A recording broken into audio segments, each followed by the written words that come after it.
Okay, welcome to week 6 of our CAD class. We are continuing on with the project that we started last week, which was a custom two-stage gearbox. So what we're going to do instead of creating a new document, we're just going to open the document we had last week. It might show up here in your like last opened um, little display up here at the top, or you can go through the normal file browsing process, go to Teams, RoboChargers, your CAD class, your name, and then just click on the document to open it. Okay, so last time we finished off with basically creating the layout sketch and then creating the custom parts based on that layout sketch.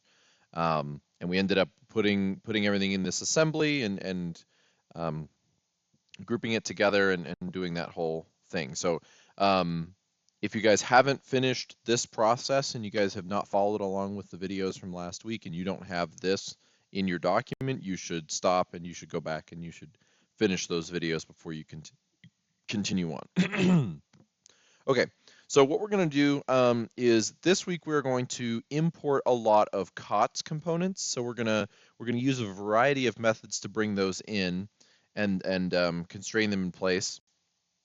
We're going to do a little bit of custom design, and then I'm actually going to split this video up into two parts as well.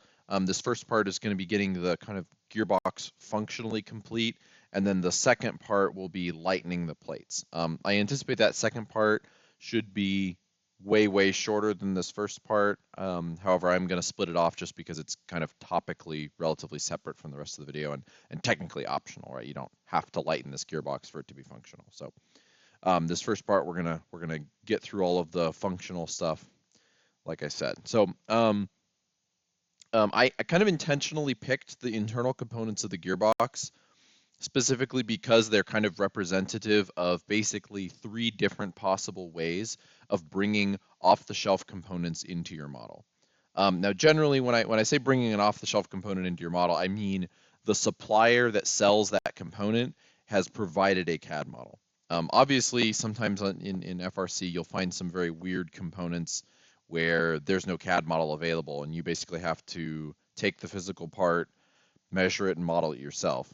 Now, for a lot of components, that is not the case, and so generally, I'm just assuming that every part you use on your robot is going to have a vendor supplied CAD model. And for all of the FRC suppliers, that is true. They supply CAD for everything. So we're gonna just touch on that today, and just in terms of the vendor has supplied CAD. So there's three different ways to bring models in, and we're gonna walk through those kind of one by one here. So the first one and the easiest one is by using the MKCAD plugin or app that we have added to our Onshape account. If you guys haven't added that, you should go back to the first video from week 1 where we walk through that process. So, okay, so we need several bearings to start. So we're gonna start with the bearings and work from there. So if we go over here to this little button on the side of our screen, I am in the assembly. So that's important. If you're not in the assembly, you should switch there. We're gonna open up the MKCAD panel. Takes a second to load sometimes. And then we can expand this bearing category here. And we're going to go down and we're going to find the bearings that we need. So the first thing that we want is the Thunderhex ID 1.125 OD flanged bearing, which is like almost all the way down at the bottom. It's got to be the flanged one. There's a lot of listings in here, so it's easy to get confused. So just make sure that you're using the correct ones. So we're going to click that, and it's basically just going to add it into our model. And it's kind of just stuck in our plate, but it's not constrained. So if we click the MKCAD icon again, we can collapse this panel, maybe, if it'll let me. And then we can grab this bearing, click and drag, and move it.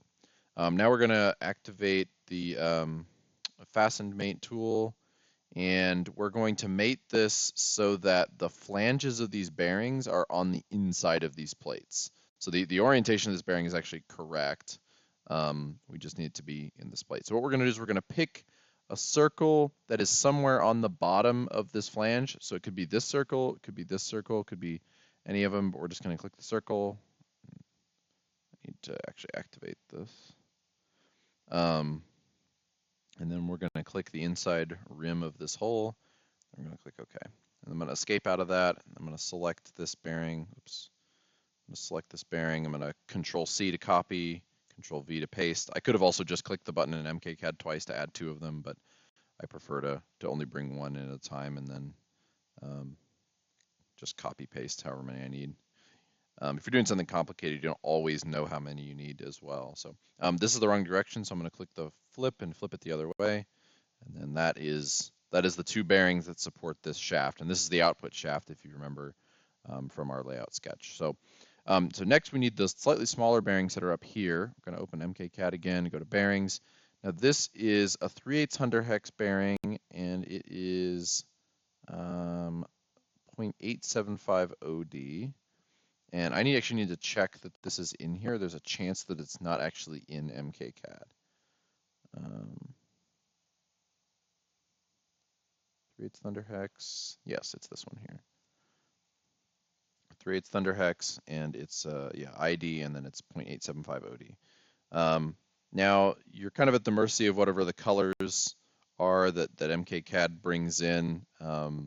They're not all configured by the same people. They're not standardized. So some of the appearances will be a little bit weird, and some of the parts don't have materials either.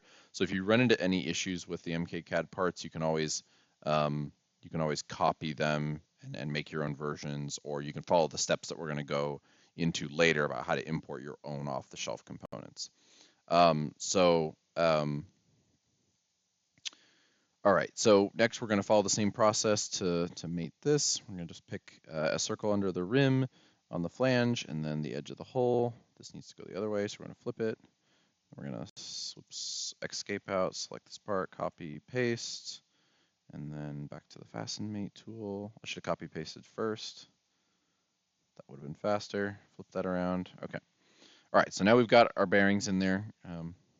This being a weird brown color is annoying me, but it is what it is. Okay, so next, let's get our motor in here. So we can go back to MKCAD, and if we scroll down to motors, there should be a Neo 550 in here. Neo 550 motor configurable. Ooh, actually. Okay, so there is actually configurable pinions in here. I'm actually not going to use this pinion. This is actually a different pinion anyways, and I want to go through the process of importing that pinion. So, yeah.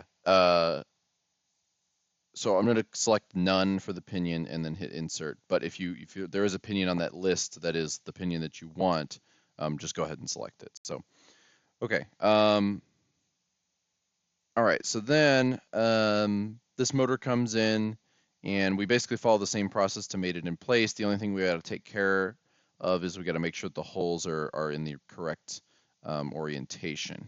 Flip this around so the motor mounts like that, and then I believe, yes, the holes are all lined up correctly. If you needed to reorient this, you could. You can reorient by 90 degrees by clicking the reorient secondary. You can also check the offset button and hit the rotate around. We would rotate around the Z axis, and we could type in an angle like 45, and the motor would turn, by that angle. So we don't actually want to do that, so I'm going to reset that to 0 and uncheck the offset button and then click OK. All right, so our motor is in here. I don't think that. Yep. And then obviously, if you're modeling this for an actual robot, you should probably, orient this so that the wires are facing the correct direction. I'm actually going to go down here to the mate features. I know it was the last one we added. These are in chronological order. So I know it's this last one here. So I'm just going to right click on it, hit edit, and I'm actually just going to, flip back, reorient the secondary axis. I want the wires in this orientation. I don't know what that message is screaming at me for. Okay, so now we need to bring in the pinion. Now, like I said, if this is a configurable model, you can always add the pinion in. You can also edit the configuration by just right-clicking, hit change configuration, and you can reselect the pinion if you want. So we could add this in, but this is not the exact pinion we're going to use. We're going to use the Rev one. This is from a different vendor. I don't actually know which one this is. The Andy Mark one, I think. I could be wrong. This might be the Vex one. But we're going to just exit out of this. Okay, so now what we're going to do to bring this pinion in is we're going to open up a new tab, go to the Rev Robotics website. We're going to just go to Neo 550, and there's a pinions page.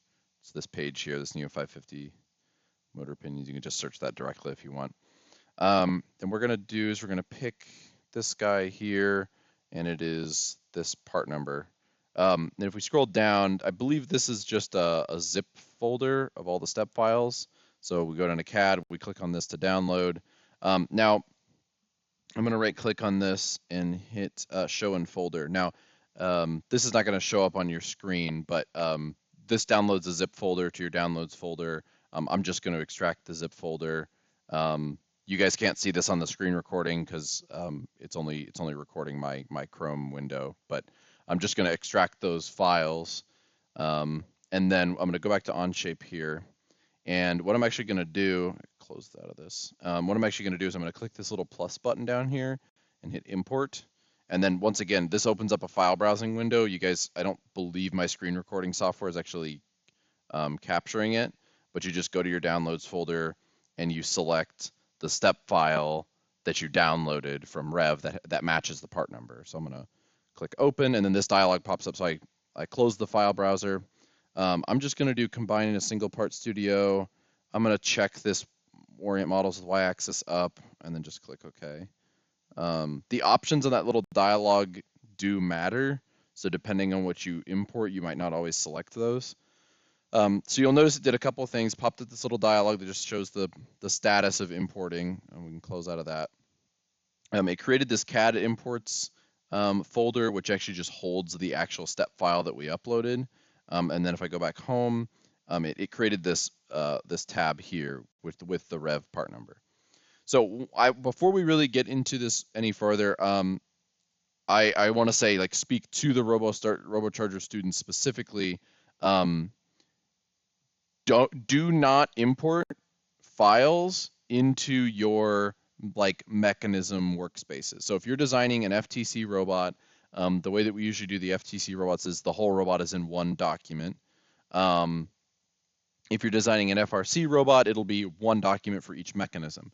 Do not import COTS parts into those documents. It gets super, super messy, and it slows the document down, and it's just difficult to work with. And then all of those COTS parts are wrapped up into the version control and everything that we're doing. So for RoboChargers specifically, there are some special documents that we have created. So like we have a gears document, we have a bearings document, just as a catch-all for kind of some COTS parts that we need to insert. That we use year to year. And so every time you've got something that's new that you can't find, you know, in MKCAD or whatever, and you need to import it, you'll import into those files. I'm not going to cover those into this video because I will cover those, you know, with you guys during build season meetings and stuff. So just understand that if you need to import a file, import a COTS part from a step file, don't do it the way that I showed you here in the document you're working in. You'll go and do the same import process in a different document. But I'm not gonna, like I said, I'm not gonna cover that in this video because I don't want to confuse the issue. So for the class, import it into this document just like I'm doing here, but during the season we'll do things slightly differently. Okay, so then we get to just kind of configure this part. So we're gonna just turn off all the planes because they are kind of annoying to deal with. I'm actually going to rename this part here. Comes in with like a weird glitchy name for some reason, so I'm just going to rename this and paste in the part number. And then I'm going to assign the material. I believe this is brass.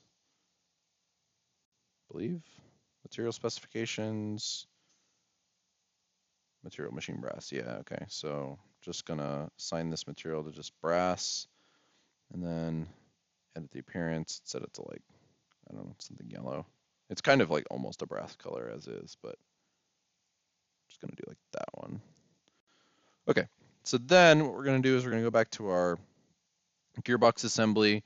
we're going to hit the insert button. We're going to go to current document, and then we're going to expand this part studio out here and select our gear, place it down, click OK, go around to the other side, turn on the fasten mate tool, select the edge, and I think we'll just go right here all the way up to, yeah.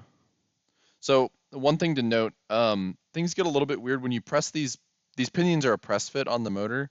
And so when you press them on, like you can actually control how far you press it on. I have this is like very, very close to the motor face. It's actually right on the motor face. So you can control when you press these pinions on how far they go on.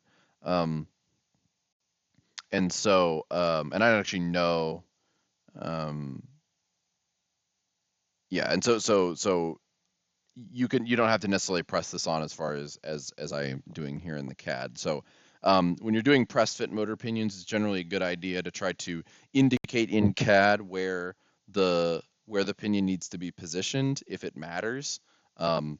If, as much as you can, you should press it down all the way. But you know, if that's not the case, you can control that a little bit. So I think this one we're not going to press it on all the way, but we'll wait until we get the other gears in here just to kind of see how they line up. So sometimes this would be something I would address in the layout sketch process. But like I said earlier about this gearbox in the last video, this is not actually, we would never build a gearbox this way. We would always use the Neo 550 with a belt or like, you know, with a ultraplanetary or something like that. Like specifically on the RoboChargers, we would never design a gearbox this way. So this is not necessarily something that you would be doing, but you know, this is just kind of for demonstrational purposes. Okay, so we're going to go ahead and grab our gears and start bringing those in. So let's go back to MKCAD, I believe, for these. And let's get the, it is a 60-tooth 32 DP gear. We have to go way down to the bottom. 60-tooth, 60-tooth. There's aluminum and steel. I don't remember which one we decided to use, but it doesn't really matter. I believe we're going to do the aluminum one. 3/8 hex. So yes, we'll click that and it will insert. Might take a second because it's got a lot of teeth. Okay, so this gear comes in. And basically we're just going to mate this onto the bearing here, like so. Okay. Now, like I mentioned before,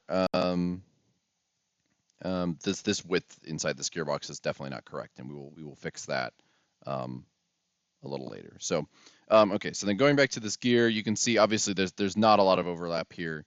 If you wanted to use for this gearbox specifically, like you might want to use a longer pinion, you could use any of the other pinions that are available in the configurable model, or you know, change the spacing, change the thickness of the plate. There's a lot of things you can do. For now, I just want to use this pinion just for demonstrational purposes because of the import process. So I'm just going to change the position of where this is pressed onto the shaft a little bit, because like I said, you can kind of control. This pinion does not have to be pressed all the way onto the shaft if you don't want to. So I'm just going to do that for now, but obviously, so I'm gonna add an offset to this mate feature and do like minus, I don't know, 2 millimeters or something. That's probably sufficient. You could go a little farther. That being said, you definitely don't want this to be too far out on the shaft. Ideally, you're using the full face width of the gear, but because this pinion does not have a hub on one side, you know, you kind of have to rely on the gear for full engagement on the shaft. If you wanted more engagement here, you could also change the thickness of this plate or pocket the plate in to allow the motor to sit farther forward. We're not going to do any of that just because this gearbox is not really about optimizing the performance of the gear mesh. So this interface is a little sketchy, just so you know. I'm not going to fix it because it's not the point of this design exercise. So okay, moving on. Also, one of the other things is people really get hung up on like the model of the gear teeth not lining up. Don't worry about it. You will waste a lot of time trying to get these gear teeth to line up, and it just does not matter for your model. If you're trying to check a gear mesh or something this way, I guess you can do that, but it's really there's better ways to check your gear mesh using pitch diameters and actually calculating the ideal center to center. Okay, let's move on here. So going back to MKCAD, going back to gears, we need our next gear is a 14 tooth steel 3/8 hex gear that is 20 dp. So it's this guy right here. Okay. Oops.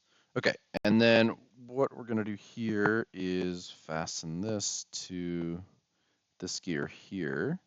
Now, I want to make sure that the hexes line up. Now, normally this doesn't matter, but for the sake of this class, I am going to line up the hexes because all I have to do is click this reorient button. It'll turn by 90 degrees. So normally I don't care, like on RoboChargers models, I don't care that the hexes line up.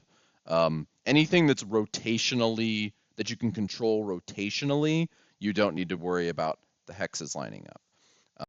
It's just you'll spend extra time working in the model, and it's more important to get the robot done from a design perspective than it is to get all the hexes lined up and to make everything look nice. And then later, when you want to go back in and maybe do some renders or whatever, aligning the hexes and things like that, aligning gear teeth is a little more worthwhile. Okay, so we're gonna take a break here, and we're gonna do one thing. So you'll notice that this gear is clipping through this plate because we said before that this width was definitely not correct. So we're gonna do something called editing the parts in this part studio. We're gonna do something called editing these in context, and we're going to use the assembly to set the position of this plate to exactly where it needs to be. So this is not something we've covered yet, so this is a pretty new feature, and this is pretty important when you're modeling an Onshape. This is a really nice feature that Onshape has that allows you to base your part studios off of things that are in the assemblies that those part studios are contributing to. So what we're going to do here is we're going to right click on this plate here. We're going to hit edit in context, and it will automatically create a new context, which is not really super important for you to worry about right now. And it's going to switch us to the part studio. Now you'll see we've got this kind of like ghost image here of the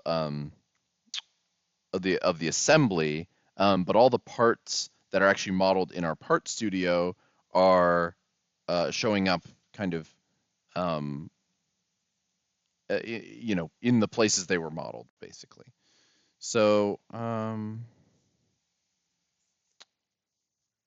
what we're gonna do here, I'm gonna need to measure the thickness of this flange, which I believe is a 16th. Yeah, okay. So we need to make sure, so basically what we're gonna do is we're gonna move this plate back until this flange is, actually, I'm going to do this differently. So I'm going to reconfigure this. It doesn't matter that much, but I'm going to exit out of that context, go back to the assembly. And then for this gear, or this bearing here, sorry, I'm going to right click on this and go to show mates. And then this little symbol shows up. I'm actually just going to delete this mate. And then this bearing is not going to be constrained anymore. I'm going to drag it out of here, and I'm going to do a fasten mate. And I'm actually going to mate this to the gear instead of to the plate, because I actually want to base the plate off of where this bearing is located rather than basing the bearing off of the plate. This is going to make our model a little cleaner. So, okay, so now what we're going to do is we're going to switch back to our part studio, and we can activate the context. Oh, it didn't save the context. Actually, go back, right click. Actually, I'm going to do, I don't know that it matters. This base plate here is kind of the base of the whole assembly. So I'm actually gonna create the context here. This does actually matter. Um, Contexts do some funky things based on which parts they are based off of.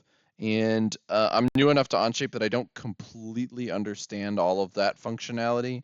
Um, so I'm actually going to base it off of this base part just to make sure that we are not causing ourselves any problems later on. So I don't think it matters in this case, but I'm going to do that anyways. All right, so then you'll remember we created this plane earlier, and this plane is what this plate is based off of. Now we did this on purpose so that what we can do is we can go in and edit this plane, and instead of offsetting it from the surface, we're going to offset it from this bearing. So what we're going to do up here at this entities, we're going to delete this face reference, and we're going to select the bearing instead. And then we still have an offset of 3/4 of an inch, so we're going to just set that to 0, and then we're going to click OK.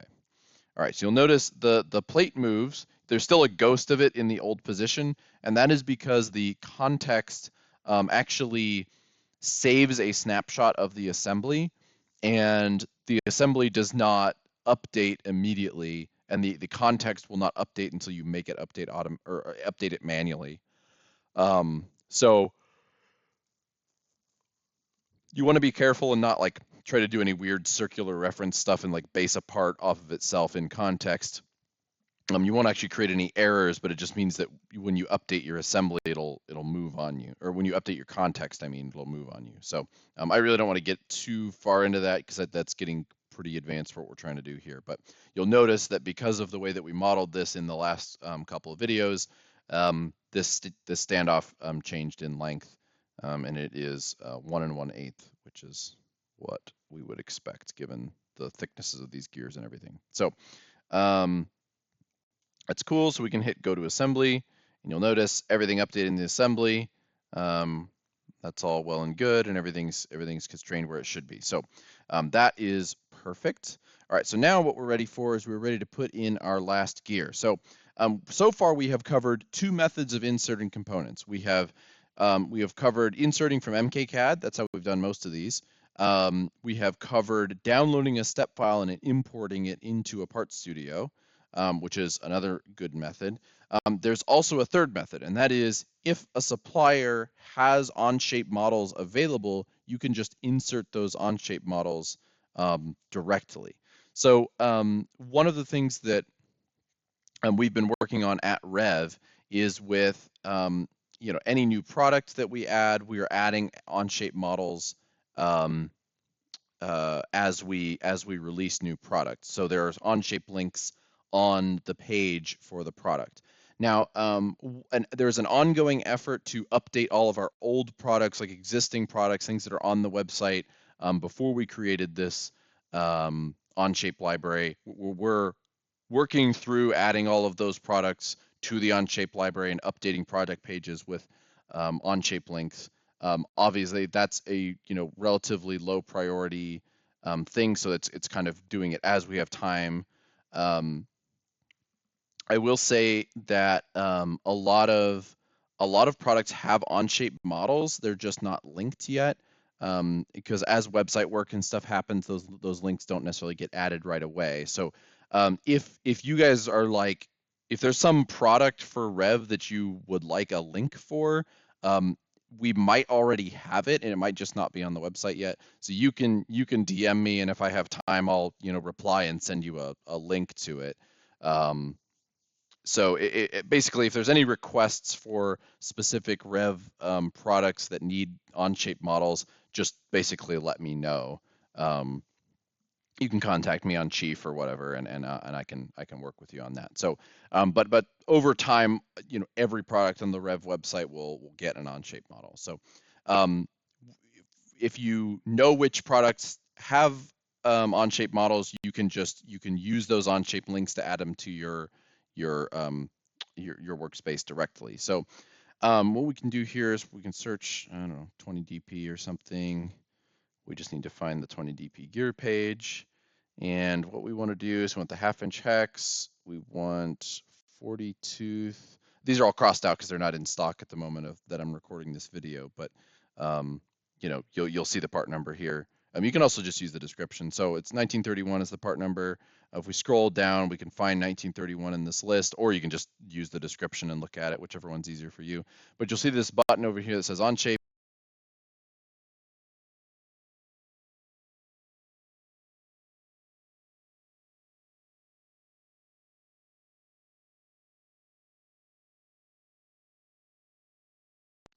This is up now.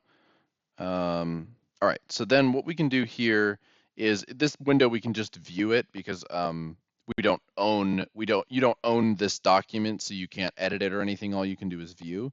But if you copy this link up at the top and you go back to your workspace and you hit the insert button here, and you go to other documents, you click this little home and you paste the URL in this box and hit enter, it'll show up. This is a part studio here, and or the document, and then you can select the part studio and the part, and you can insert it like that.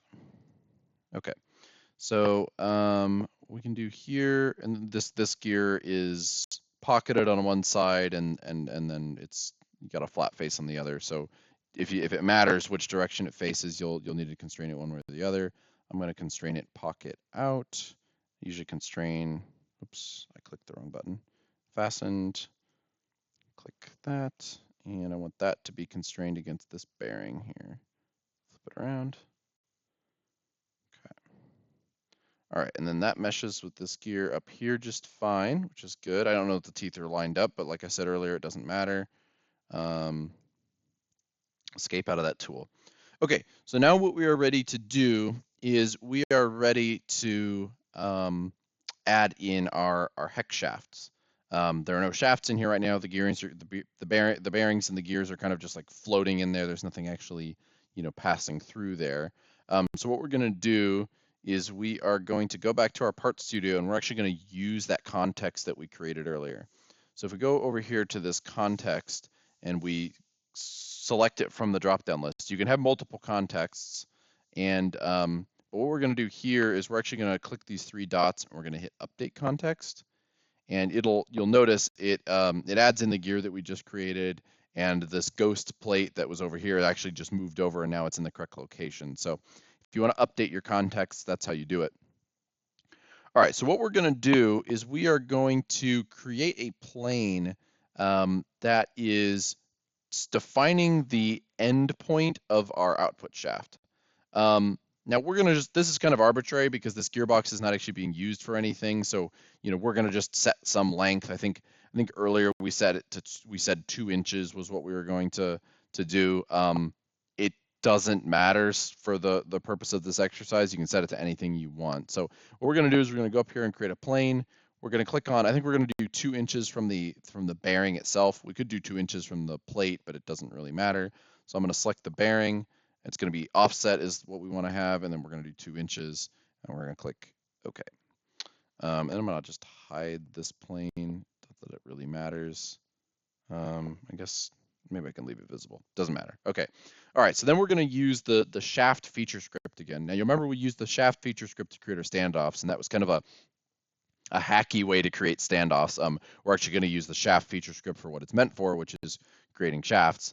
So we're going to just do shaft generator, and then what we want is we want 1/2 inch rounded hex, which is thunder hex in this list, and then the retention type is going to be bolt and washer because we're going to put a screw in either end, and then what we're going to do here is we're going to do up to face is our length mode.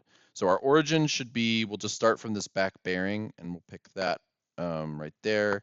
And then our end face is going to be this plane that we just created. And then you'll notice that this hex does not line up, but that's not important at the moment. So we'll fix that here in a second. Not that it matters, but for the sake of this gearbox, I'm just going to go ahead and line the gear hexes up with the shaft just to eliminate confusion. So, okay. And then what we're going to do here is we're going to just click OK. And then we are going to go ahead and hide this plane.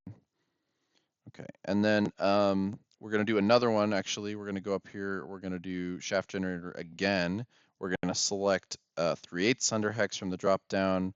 We're going to go back. We're going to do up to face. Origin is going to be this side, and then the end face is going to be this side. And then we need to. This needs to be bolt and washer. Yep, and then click OK. All right, so then by default, these come in with a custom material, but no appearance. So what we're actually going to do is I'm going to select these two shafts, right-click, edit material. I'm actually going to set it to the built-in 7075, and then I'm going to edit, right-click again, edit material or appearance. I'm going to do 32, 32, 32. You could also just use this dark gray. 32, 32 is a little darker, so actually maybe we'll do that. Okay, so set the material and the appearance so that it looks kind of right. Basically, my best practice that I can recommend to you guys is if you set the material, you should set the appearance. If you go through and set materials and you don't set the appearance, and then like I or somebody else opens up the model, it's very easy to assume that parts that have just the random automatically assigned Onshape appearances, those parts will not have materials. That's an easy thing to assume if you didn't make the model. So I would say if you set the appearance, or if you set the material, you should set the appearance just to let other users know that that part has an appearance set. You should also set the appearance appropriate to what the material actually is. And then on the RoboChargers, because we typically, well, not necessarily typically, starting last year, we painted our robot, and we intend to keep coloring our robot, either paint or powder coat. So a good practice that I've used in the past is that parts should be colored with their raw material color. So like if it's aluminum, it should just be, you know, a light gray or something like that. And then parts should get their final paint color only when that part is actually complete and approved for manufacture. So that's a good little process thing that I like to do. Obviously, every team will be slightly different. So yeah, so you know, kind of, you know, take that as what it is. I personally am not a fan of setting part colors to like high contrast colors.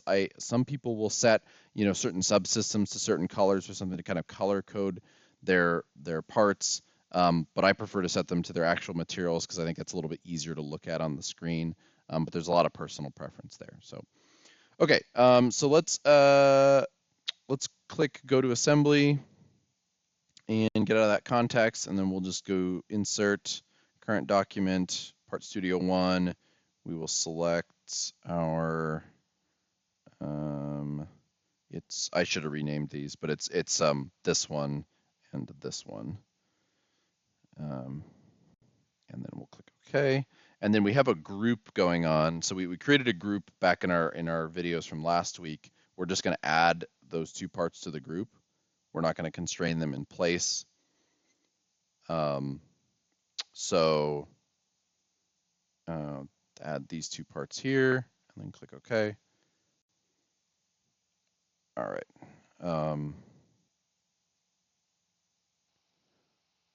Okay, so all right, the next thing we need to do is we need to add in all the fasteners, right? So this is basically the gearbox to the point where it's functionally complete. And then once you get something to the point where it's functionally complete, you should go back and add, you know, all of your screws and washers and nuts and things. It's really annoying to work around that stuff when you're just modeling the base parts because it kind of slows the model down and everything. So fasteners is typically the last thing that I do. But if you have some specific thing where you're worried a screw head might interfere, if you're doing something where a lot of things are close together, then you can add the fasteners earlier in the process, you know, just fine. So, okay, what we're going to do here is we're going to start with the shaft retention. I believe this is supposed to be, I believe these can be tapped 1032. So what we're going to do is we're going to put a number 10 washer here on either side, held in place with a number 10 screw. And then basically that screw and washer will keep the shaft from being able to slide out of this bearing, putting that on both sides will keep it retained. Now we're going to do something a little bit weird down on the shaft below. We're going to do the same thing. We're going to do a washer and a screw on either side, and the only weird thing is going to be because there's nothing on this output shaft here. This shaft would technically be able to slide back and forth with nothing keeping it in place. If we were designing a custom gearbox, this shaft would be interfacing with some other part of the robot, and so the retention would be taken care of by some other, part. So we're just going to put a screw and washer on either end and just assume that this gearbox is mounting to something else that takes care of the shaft retention for us. And then we'll just add all the structural fasteners that we need.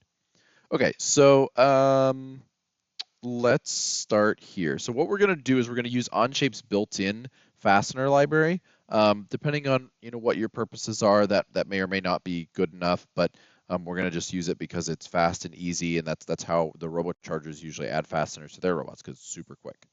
Okay, so we're going to select the kind of the edge, the rim of the hole where we want to place the fasteners first. This is how I usually do it, but there's some other workflows that also work. And we're going to go to Insert, and we're going to go over here to Standard Content. So we're going to use the ANSI standard for inch fasteners. We're going to go down to washers, and then we're going to select the class is just going to be type A is fine, I believe.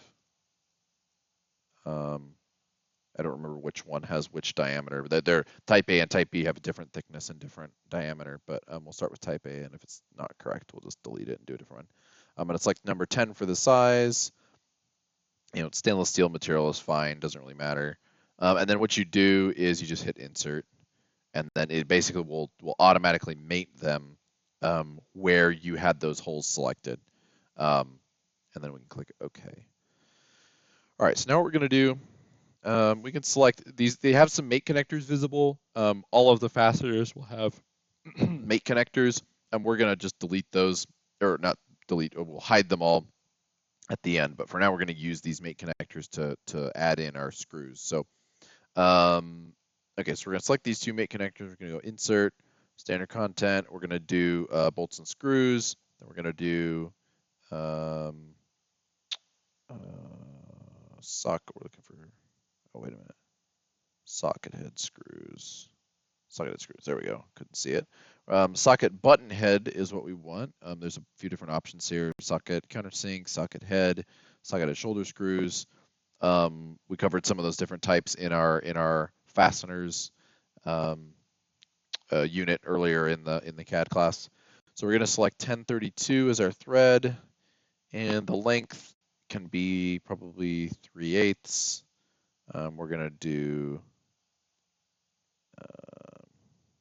hardened alloy steel, black finish, and then we just hit insert. Oh shoot, I put them in the wrong direction. I'm gonna exit out of that. All right, so instead of selecting that mate connector, I'm just gonna select the edges of the holes. And then we just go back to insert, and it'll remember what you selected last. You just hit insert, and you see they go in the correct direction. Now it doesn't set the material; it just kind of has this material as this like steel gray. I don't usually bother changing it; just leave it alone. It's fine. If it really matters, you can change it. Okay, so now what we're gonna do is we're gonna go down here. We're gonna select this hole and this hole rim, and then we're gonna go up to insert, and we're gonna go back to washers. Type A is fine. We're gonna go to 1/4 inch. Narrow. I believe narrow is actually okay. Stainless steel is fine. Hit insert. Okay, and then we're going to do basically the same process. We're going to select the rim of the hole. We're going to go to insert. We're going to go up to bolts and screws, socketed button heads, and this time we're going to do 1/4 20. So depending on what shaft you're using, depends on what hole diameter it is. The 3/8 shaft can be tapped 1032. The Vex rounded hex shaft is tapped 1/4 20. The Rev rounded hex shaft is tapped 1032. The Rev 1/2 inch hex shaft, the rounded hex shaft, is a new product for the 2023 season. So on RoboChargers, we haven't actually used it yet. I'm guessing we're probably going to be using it next year. but it does kind of depend on kind of what shaft we have in stock. So it's just something to be aware of depending on what you're designing with. The screw sizes will be different. So insert that, and then that is good. All right, so now we're ready for the mounting screw. So that's our shaft retention. So I'm going to select all these holes, and we're just going to use number 10 button head screws. This is like a 1/4 inch thick plate, so I think we'll use 1/2 inch long screws. So I'm going to go to insert. Should remember, yep, we'll switch back to 1032 instead of 1/4 20, and I'm going to select 1/2 inch long. And then hit insert. And it puts all the screws in all the right places. You'll notice the screw clears the motor. We checked that in our layout sketch early on. Everything looks good. Things are starting to get cluttered with mate connectors, but that's okay. Wouldn't worry about it. Okay, then we're going to mount the motor with 2 screws. Now, something to be aware of, this plate is about 6 millimeters thick. 6 millimeters is about a 1/4 inch, 6.35 exactly. So we need at least a 6 millimeter long screw, and then we want to go into the motor a little bit. So we'll probably do, you don't want to thread into these motors too far. Just because you can the internals of the motor are actually open to the screw thread. So if you put like a super long screw, you can like thread way back into the motor and end up hitting something important inside the motor and locking the motor up or shorting out a wire or something. So it's important when you're mounting motors, and this is not just true of the Neo 550, this is true of most motors, you've got to be careful not to put too long of a screw in the front. So I think a 10 millimeter, like 4 millimeters of engagement is kind of like the minimum. So I think we'll put a 10 millimeter in here. I believe 12 millimeter would also work just fine, but we're going to do 10 millimeter. And then we're going to select these 2 screws. We're going to go back to insert, and then instead of ANSI, we need to switch to ISO, bolts and screws, and then we need to do socket head screws, socket button head screw. And then we need to go to M3, which is what the Neo 550 is. If you don't know what the screw thread of a motor is, you'll need to go to the web page and look at the drawing or something to figure out what it is. I know off the top of my head the Neo 550 is an M3, so I'm going to use that. The thread length, length 10 millimeters, and then the thread length should just update. Yeah. And we're going to do hardened alloy steel on this as well. And then we're just going to hit insert. And there we go. Okay, looks pretty good. Decent amount of thread engagement there. All right, so then I believe that is all of our fasteners. So what we're going to do is we're going to just find a mate connector, hover over it, right click, and hit hide all mate connectors. And they all just disappear. Okay, so then, yeah, so this is basically the gearbox to the point where it's functionally complete. So if you've gotten to this point, good job. Everything looks great. Oh, I did forget one thing. Actually, now is a perfect opportunity. Let's go back to our part studio here real quick. We need to put a spacer in here. I forgot to do that. So let's go back to our part studio. Let's switch to our context. There's a feature script for this. So if we go to our feature scripts and we go to spacer, spacer type is round is fine. We're going to select, I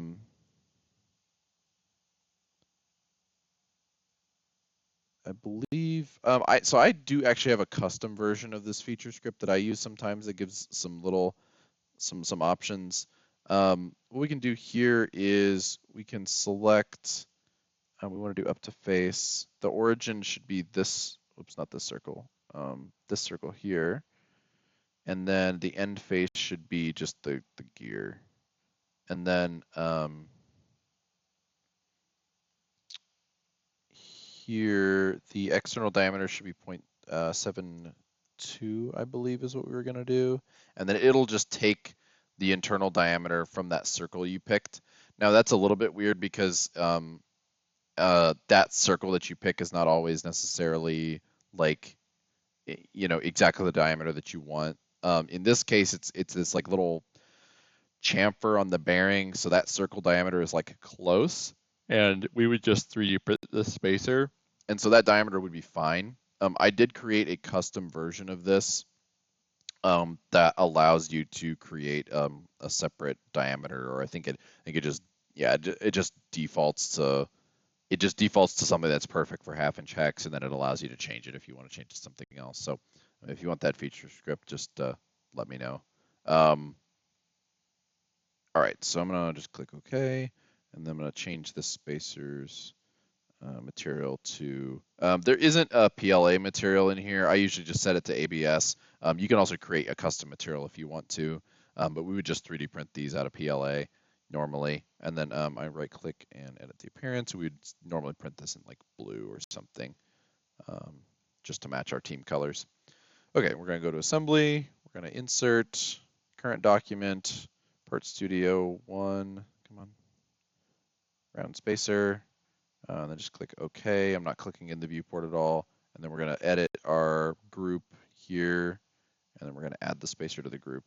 So basically, the rule is anything that you create in context or like in place in the Part Studio, like any parts that are in their correct locations in the Part Studio, you should not be constraining them in the assembly. You should be just grouping them so that if you change the location in the Part Studio, it'll update in the assembly rather than just solving the constraints.